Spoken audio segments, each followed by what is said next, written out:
भुसावळच्या नगराध्यक्षा गायत्री भंगाळे यांचे भाजपवर गंभीर आरोप। भुसावळ शहराच्या विकासाच्या मुद्द्यावर भुसावळमध्ये राजकीय वातावरण चांगलेच तापले आहे। नगराध्यक्षा गायत्री भंगाळे यांनी पत्रकार परिषद घेऊन भाजपच्या नगरसेवकांवर थेट आरोप करत भुसावळच्या विकासाला मुद्दाम अडथळे निर्माण केले जात आहेत, असे स्पष्टपणे सांगितले आहे।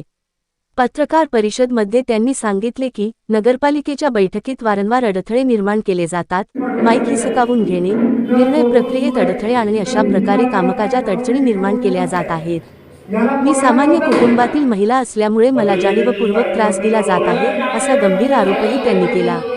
भंगाळे पुढे म्हणाल्या की विकासकामांसाठी त्या विविध मंत्र्यांकडे पाठपुरावा करत असून जनतेच्या आशीर्वादाने त्या शांतपणे विकासकार्य पुढे नेत राहतील। त्यांनी मंत्री गिरीश महाजन यांच्याशी झालेल्या चर्चेचाही उल्लेख केला। यावेळी उपस्थित असलेले नगरसेवक सचिन चौधरी यांनीही भाजपवर निशाणा साधत सांगितले की भुसावळचा खरा विकास संतोष चौधरी यांच्या कार्यकाळात झाला आहे, असे सांगितले।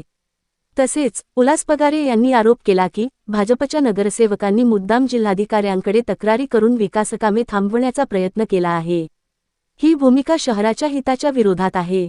दरम्यान इतर पदाधिकाऱ्यांनीही विरोधकांवर जोरदार टीका करत वैयक्तिक आरोप प्रत्यारोपांमुळे विकासकामांवर परिणाम होत असल्याचे सांगितले। राजकीय आरोप प्रत्यारोपांमुळे विकास रखडणार, भुसावळमध्ये सुरू असलेल्या या वादामुळे शहराच्या विकासावर परिणाम होण्याची शक्यता व्यक्त केली जात आहे। नागरिकांच्या दृष्टीने हा संघर्ष थांबून प्रत्यक्ष विकासकामांना गती मिळणे गरजेचे असल्याचे मत व्यक्त होत आहे। आवाज जनतेचा न्यूज करिता कलीम पायलट भुसावळ। सगळ्यांनी एका वेळेस सगळ्यांनी गुन्हा घातला। एक व्यक्ती बोलला असता तर अध्यक्षांनी त्याचं उत्तर दिलं असतं, पण एका वेळेस 10-20 लोक बोलायला लागले तर शक्य नसतं बोलणं। आणि त्याच्यानंतर त्यांनी जो विरोध दाखवला किंवा सभा तहकूब करायला लावली आणि 308 खाली विषय नामंजूर करण्यात आले।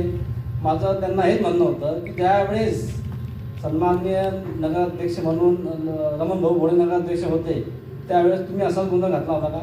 एक काही नगरसेवकांनी त्यावेळेस गोंधळ घातला आणि काही त्या सभागृहामध्ये मी पण होतो मागच्या, परंतु त्यावेळेस त्यांनी एकानेही काही गोंधळ घातला नाही। म्हणजे तुम्ही जाणून बघून एकाच नगराध्यक्षा टार्गेट केलं जात आहे हे सगळं दिसून येते लोकांना।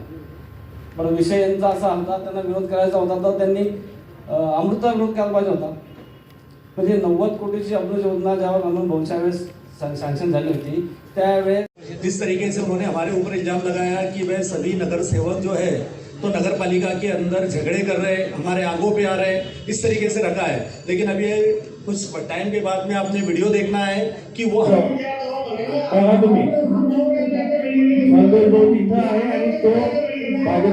त्याची गोष्टी सोडून काही जवळ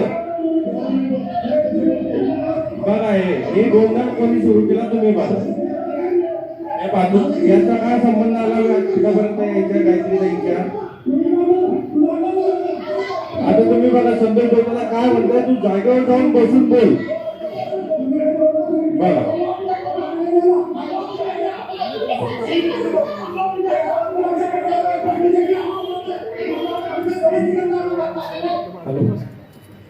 हमारे आंग पे आ रहे हैं या हम उनके आंग पे जा रहे हैं? वो नगराध्यक्ष मैडम के आंग पे आ रहे हैं कि किसके मैडम पे नगराध्यक्ष मैडम जा रहे हैं? तो वही चीजें बताने के लिए आज आपके सामने हर चीज रखा है। और मैं ये बोलूंगा कि मेरे वार्ड के अंदर जो वार्ड नंबर 17 के जो आज 10 साल से 15 साल से जो मेरे वार्डों में काम नहीं हुआ है, और वो काम करने के लिए हम पूरी तकलीफ से परेशानी से बर्दाश्त करके वो काम करने की पूरी कोशिश कर रहे हैं कि जो हम सत्ता अधिकारी होने के बाद में भी हमको वहाँ लड़ना पड़ रहा है। ये लोग हमारे आंगों पे आ रहे हैं या कैसा आ रहे हैं, ये आपको यहाँ पे देखने के लिए मिल जाएगा। सन्माननीय नगर सेवक नगराध्यक्षताई व सर्व पदाधिकारी तसेच आलेले सर्व पत्रकार बंधू आणि वडीलधारी मंडळी, आज जे मी पत्रकार परिषद इथं आपण आयोजित केलेली आहे त्याच्यामध्ये काल बघितलेले पत्रकार परिषदेमध्ये भरपूरसे नगरसेवक आणि जे स्वतःला पुढारी म्हणून घेतात अशा लोकांनी खूप वल्गना केल्या की भुसावळचा विकास नाही केला। 1998 ते 2009 पर्यंत 10 पर्यंत म्हणा। आता आपण सर्व साक्षीदार आहे, म्हणजे मी तरी लहान होतो त्यावेळेस, पण आपण सर्व वडीलधारी मंडळी आहे। 1998 मध्ये हे भुसावळ हे भुसखेड होतं। त्याच्यानंतर माझ्या वडिलांनी नगराध्यक्षपद आणि आईनी नगराध्यक्षपद, त्याच्यानंतर वडिलांना जनतेने आशीर्वाद देऊन सर्वात जास्त लीडने आमदार बनवलं आणि हे भुसावळ शहर पुन्हा भुसखेड हे भुसावळ शहर झालं. सर्व विकास सर्वांच्या डोळ्यासमोर आहे. आपल्याला माहिती होते रस्त्यांची परिस्थिती काय होती. जळगाव रोड, यावर रोड, खडका रोड, कोणताही रोड म्हणा, आपल्याला सर्वांना माहिती की हे रस्ते कोणी केले आणि कोणाच्या प्रयत्नांनी हे कामं झाले. जितके कॉम्प्लेक्सेस असतील, मग आपलं बाजारातले कॉम्प्लेक्सेस घ्या, शिवाजी कॉम्प्लेक्स घ्या, कुठलेही भुसावळचे कुठलेही कॉम्प्लेक्स किंवा व्यापारी संकुल म्हणा, कोणाच्या सत्तेमध्ये ह्या भुसावळचा विकास झाला आहे हे सर्वांच्या डोळ्यासमोर आहे. आणि कितीही बोलले तर जे इतिहास आहे ते आपण पुसू शकत नाही. आणि आता जे नगरपालिकेमध्ये आमच्या ताई गायत्रीताई भंगाडे जेव्हा नगराध्यक्ष ते पीठासीन अधिकारी असतात, तुम्ही त्यांच्या टेबलपर्यंत जातात. मी शेजारी असतो सचिन अण्णांच्या अंगावरती धावून आले होते. आता ते बसले सत्ताधारी गटामध्ये आणि ते विरोधी पक्षाच्या गटातून उठून सचिन अण्णापर्यंत जात आहे.